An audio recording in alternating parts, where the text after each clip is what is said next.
নিজের ভুল বুঝতে পেরে দাদু এবার বাণীদের বাড়িতে গিয়ে তানিয়াকে কাছে টেনে নিল নিজের নাতনি বলে খুশি হয়ে গেল পিনাকি।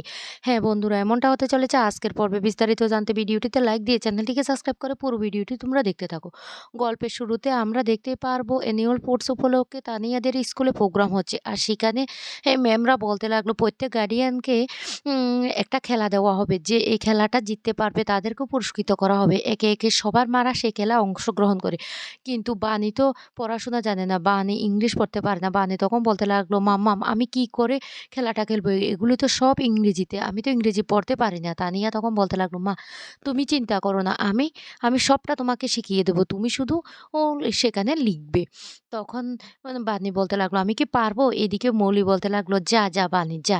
কিছুই তো পড়তে পারবি না, কিছু করতে পারবি না।" অন্যদিকে বিদ্যুৎ বলতে লাগলো, "মূর্খ, মূর্খ বানি কিছু করতে পারবে না। দেখো কুয়াশা দেখো, ওখানে গিয়ে বানির আজকে কি অবস্থা হয়। বানি দেখবে অপমান ছাড়া আর কিছু ওর কপালে জুটবে না।" অন্যদিকে বানি সেখানে দাঁড়িয়ে কিছু পড়তে পারে না। বানি তখন খুব ভয় পেতে থাকে।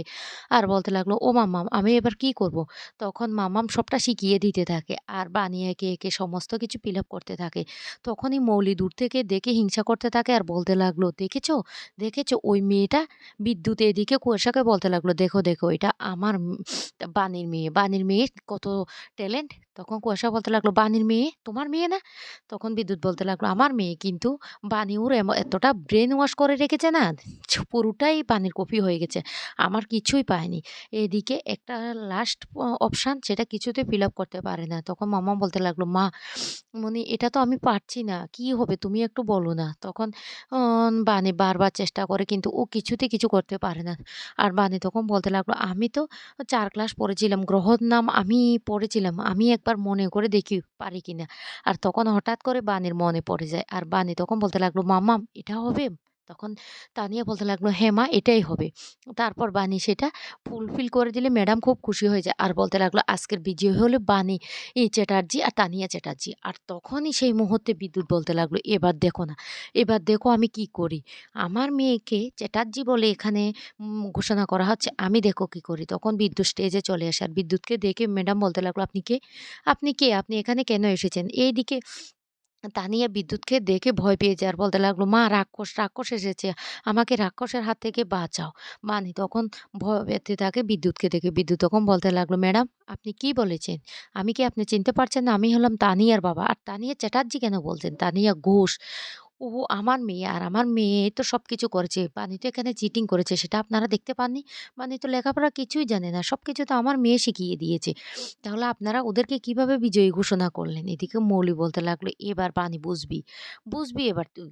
এদিকে ম্যাডাম বলতে লাগলো, "শুনুন আপনি এখানে এসে এভাবে সমস্যা সৃষ্টি করছেন কেন?" বিদ্যুৎ তখন বলতে লাগলো, "কেন করব না? ও আমার স্ত্রী। আর আমার স্ত্রী না এখন অন্য একজনকে বিয়ে করছে। তাই আমার মেয়েটাকে দেখুন কি অবস্থা বানিয়েছে। দেখুন, দেখুন।" তখন কুয়াশাও সেখানে চলে আসে। আর কুয়াশা এসে বলতে লাগলো, "ও, ও না বাচ্চাটাকে ভালোভাবে শিক্ষা দিতে পারছে না। ও কিছুই পড়ালেখা জানে না। ওকে আমাদের কাছে দিয়ে দিলে আমরা ওকে ভালো শিক্ষা দেব।" এদিকে অন্যান্য প্যারেন্টসরাও বলতে লাগলো, "হ্যাঁ, একজন উম ছাত্রীকে ভবিষ্যতের দিকে এগিয়ে নিয়ে যেতে হলে মা-বাবাকে পড়ালেখা জানতে হয়, বিশেষ করে ইংলিশটা।" বানি তখন সবাইকে বলতে লাগলো, "শুনুন, ইংলিশ জানলে যে বাচ্চাটার ভবিষ্যৎ সুন্দর হবে সেটা নয়। আসল কথা হলো বড়দের সম্মান করা শিখতে হবে।" এরপরে বানি তানিয়াকে নিয়ে বাড়ি চলে আসে। আর বাড়িতে ওরা হোলি উপলক্ষে সমস্ত কিছু আয়োজন করতে থাকে। তখন হঠাৎ করে সেই রায়দের এ অনেকগুলি কর্মচারীকে নাকি মৌলি চাকরি থেকে বরখাস্ত করেছে। আর ওরা তখন ছুটে আসে অনিরুদ্ধদের বাড়িতে। অনিরুদ্ধ তখন বলতে লাগলো, "কি ব্যাপার? আপনারা এখানে কেন এসেছেন?" তখন ওরা বলতে লাগলো, "কি করব? না এসে পারলাম না। হঠাৎ করে মৌলি ম্যাডাম আমাদের সবাইকে চাকরি থেকে বাতিল করেছে। তাই তো আপনার কাছে চলে এসেছি।" অনিরুদ্ধ তখন বলতে লাগলো, "কেন? আপনারা কোম্পানির মেইন যে মালিক তার কাছে যাননি?" তখন বলতে লাগলো, "আমরা অনেকবার যাওয়ার চেষ্টা করছি কিন্তু আমাদেরকে সেখানে ঢুকতেই দেয়নি।" অনিরুদ্ধ তখন বলতে লাগলো, "আমার যতটুকু বিশ্বাস ওরা কিছুতে আপনাদেরকে এইভাবে বরখাস্ত করবে না। ওদের কানে যদি ওই কথাটা যায়।" বিশেষ করে পিনাকি রায়চৌধুরী কিছুতে এই কাজটা করবে না। তখন বলতে লাগলো, "হ্যাঁ, মৌলি ম্যাডাম আমাদেরকে বলেছে আমাদের নাকি বয়স হয়ে গেছে। আর এই কাজটা কেন করেছে এখন বুঝতে পারছি। আমরা আপনার মেয়ে চিকিৎসার জন্য টাকা দিয়েছিলাম, আপনার মেয়েকে দেখতে হাসপাতালে এসেছিলাম। তাই ও বলেছে আমরা নাকি এখন আপনাদের কাছে গিয়ে বলতাম চাকরি দেওয়ার জন্য। ওদের কোম্পানিতে আমাদের আর কোনো দরকার নেই। ওই মৌলি ম্যাডাম হওয়ার পর থেকে আমাদের উপর অনেক অত্যাচার করেছে।" এইদিকে দাদু, পিনাকি, ঈশানী সবাইকে নিয়ে বাণীদের বাড়ির উদ্দেশ্যে রওনা দেয়। তখন ঈশানী বলতে লাগলো, "বাবা, আজকে আমি খুব খুশি হয়েছি আপনি যে নিজের ভুল বুঝে আজকে সাথীদের বাড়িতে যাচ্ছেন। সাথী দেখবেন অনেক খুশি হবে।" তখন মৌলি মনে, মনে বলতে লাগলো, "দেখো না, ধামাকাটা আমি দেখাবো, আমি দেখাবো।" অন্যদিকে দেখা যায় তারা বলতে লাগলো, "ঠিক আছে, আপনার কাছে এসে না একটা ভরসা পেয়েছি। আমরা তাহলে চাকরিটা ফিরে পাবো?" আর তখন সেই মুহূর্তে সেখানে মিডিয়ার লোকজন চলে আসে। আর এসে বলতে লাগলো, "সত্যি, সত্যিই কি তাহলে একটা ঝামেলা হয়েছে?" তখনই অনুরুদ্র বলতে লাগলো, "আপনারা আপনারা এখানে কেন এসেছেন? কে আপনাদেরকে খবর দিয়েছে?" মিডিয়ার লোক তখন বলতে লাগলো, "কেন? আপনার স্ত্রী বাণী, বাণী চ্যাটার্জি তো আমাদেরকে ফোন করছে।" বাণী তখন বলতে লাগলো, "মিথ্যে কথা বলবেন না। আমি ফোন করিনি।